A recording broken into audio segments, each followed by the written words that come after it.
Welcome everyone to day 13 of my January gardening challenge.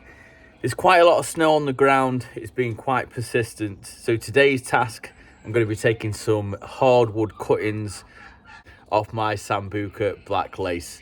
So without further ado, let's get into today's video. So this job could not be any simpler. There's just a few things you need. One is the main mother plant, 2 is a pot, and 3 secateurs, 4 some garden soil, compost, and that's about it. And I know this is just off course, but look how good this looks. This is a Trachycarpus fortunei. It's only been in the ground less than 2 years, and it's doing absolutely amazing. It's one of those palms, it's so reliable. Obviously all this harsh weather we're having at the moment, and it doesn't falter. And they grow to an absolute beast as well.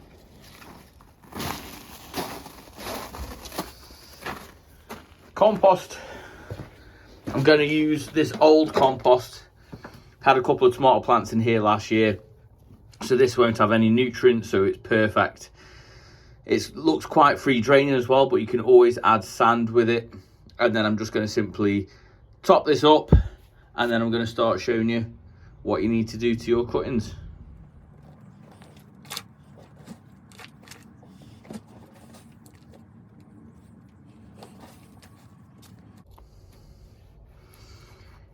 Make sure you firm it down, because obviously when you give it really good water, it's going to drop down anyway.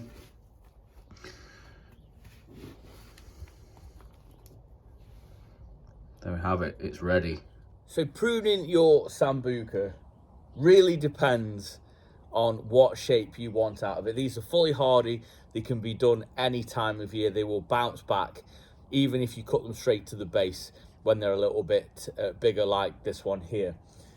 The shape I want, I don't want it encroaching the lawn, so this particular stem here, and I'll just show you a bit further down. So this one, I want all the way back, so I don't want it over the lawn at all, because it was catching my mower. So I'm going to simply cut off the main stems, and I'll take them into the greenhouse afterwards. So right now, I'm just taking care of the shape that I want for next year. For anyone wondering what this bag is just here, that is a rather largest clump of banana plants that I've wrapped up and then put a bag over the top. So it looks very unsightly over winter, although it will do the job. So back to this shape. Don't be afraid with these, you can really give them a good chop, but I want to be taking them down to a leaf node. I'll show you a closer up here of my cuts, and don't be afraid to give it a good chop. So I'm going to give this probably 2/3 off, if not a bit more, just around the top, and then towards the front of the garden where the lawn is, I'm going to take a lot more off, trying to push it back into the bed. Of course that will encourage it to bush out even more, but that's only a good thing, right?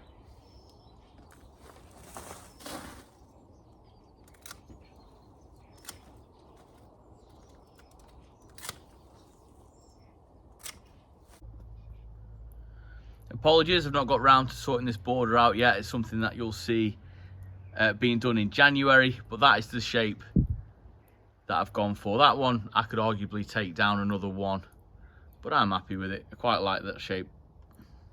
Now this is the important bit when it comes to your cuttings. So as we've just cut it off at a leaf node just here, this part of the stem here won't have any hormone in. All your hormone sits around your leaf joints just here. So what you want to go ahead and do is take it off just below, and you can discard that piece. And there we can see the join, and there's the cut. So this is where your new root system is going to come from. Now this is entirely up to you, but what I'm going to recommend is you have 1 leaf node, 2 leaf nodes. That takes you around 6 to 8 inches, and you cut it off just above. So then what you've got there is you've got the hormone sitting here. This is where your root system will come from. Then you've got an opportunity for the plant to die back a bit and still have a stem, even though it can go all the way to the base and still grow from here. And then most importantly, you've taken it off at the top there, so you're not losing excess water within the cutting. This is what's known as a hardwood cutting, and then this simply needs to go into a pot. Doesn't have to be frost free, it can have the frost on it. In a sheltered spot it's a little bit better. Don't let it dry out. I'm going to show you how I'm going to pop them in the pots right now. Quickly, just so you get the idea, down to a leaf node, 1, 2, and I've only had 2 cuttings out of that one piece there, and that's a little bit longer. We can just make that out there. And then I'm going to repeat the process. So take off the excess, go count 2, take it off above there.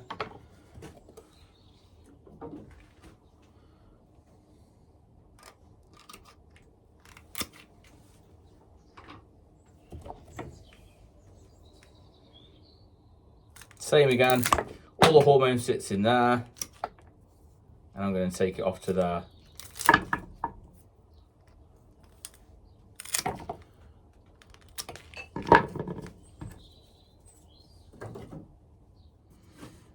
What I'm going to simply do is go around to the corners. Now the reason why I chose a square pot is that I find it easier for the cuttings to actually stay upright. Like I say, these are between sort of 6 and 8 inches. Some of them a little bit longer. That really doesn't matter. You can do them shorter if you wish to get more cuttings out of them. It's just, I'll be honest with you, it's just the way I got taught at college, and it's just something I have always done. So we're going to put these all the way around the edge. Some are bigger than others. Some will take, some won't take. That's just the nature of the beast. I'm not going to use any hormone rooting powder. So we're just going to rely on what the hormone is in the plant. I actually did some cuttings of these in the summer and they were absolutely great. Same method, but it had a leaf on it. And they took fantastically. Really good tip. Make sure they're not touching. If one rots, they all rot. And that's quite a good rule to go by when it comes to cuttings.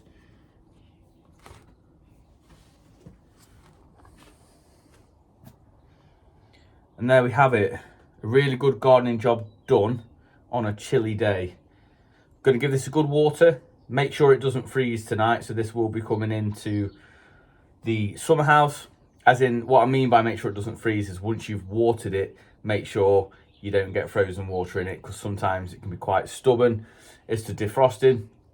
And this will be kept in an unheated greenhouse, just so it doesn't have the elements directly on top. And I'll make sure it doesn't dry out. But don't let it dry out, but don't give it too much water either. So it just needs to be on the moist side.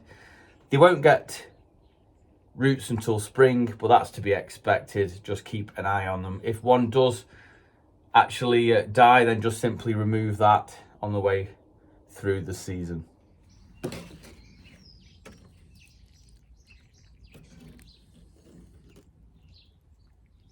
And there we have it, another really good job ticked off, another day in the garden, and I'm feeling pretty good about it. So if you did enjoy it, then please give it a big thumbs up. It really does help the channel out. Drop a comment down below as it helps share it out to others who love gardening just like we do. Hope you're staying warm. Hope the weather's not been too bad where you are. If you haven't seen it already, go back to yesterday's vlog where you see me traveling to work, and it was beautiful.